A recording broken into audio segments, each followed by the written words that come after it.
Hi kids, welcome back. Today we're gonna be talking about the effects of the forces and what each force is. This is gonna be an exciting video. I'm gonna be showing you guys each force and how all of them works. And I'm sure you're all gonna learn amazing things today. It's gonna be so exciting. Let's start. So how do forces influence the motion of an object? Meaning, how do these forces tell which or what way will an object move? For example, you see that there are kids who are playing, right?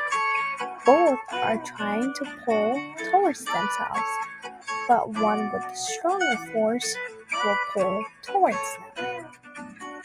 Forces are all around us. A force is a push or a pull due to an interaction of objects. Pushing an object along the floor or ground becomes more difficult. You know why? Because of the force that is called friction. You're right. Friction makes pushing an object on the floor or ground difficult. Friction acts between two surfaces, always the direction opposite to which the object is moving. Friction also takes place in the air and on water. For example, an object falling to the ground experiences a force acting against its downward motion. It's similar to a boat moving in water, also experiencing an opposing force. The faster it moves, the greater resistance it creates. Isn't that awesome? And remember, a force can also change the shape of an object. It can squish or stretch an object temporarily or even permanently, meaning forever. In all the examples given, multiple forces act on the object simultaneously. We can show the sizes and directions of the force acting on an object using an arrow. A falling object, for example, has gravity and air resistance acting on it. Gravity will pull the object down as air resistance will create the friction and pull that object back up. Notice that there are two arrows, right, that are showing not equal in the length at all, indicating that there's an unequal magnitude of the two opposing forces.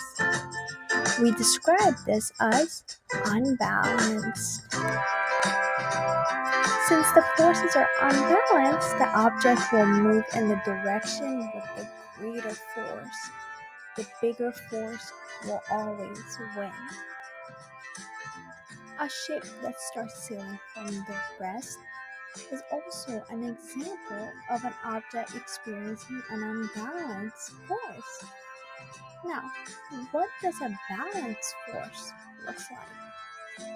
Now, this is a balanced force. You see how the upward motion and the downward motion are both the same length in arrow, meaning they are balanced.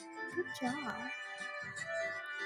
Since the forces are balanced, the objects may be stationary or moving at a constant velocity, meaning at the same speed.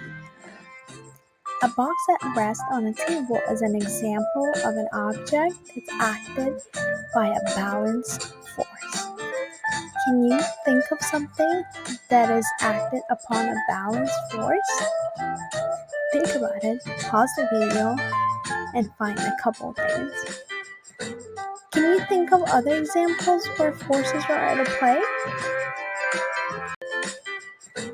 Can you think of other examples? The force is a push and pull caused by an interaction between objects. Multiple forces act on an object at the same time. Arrows represent the size and direction of the forces.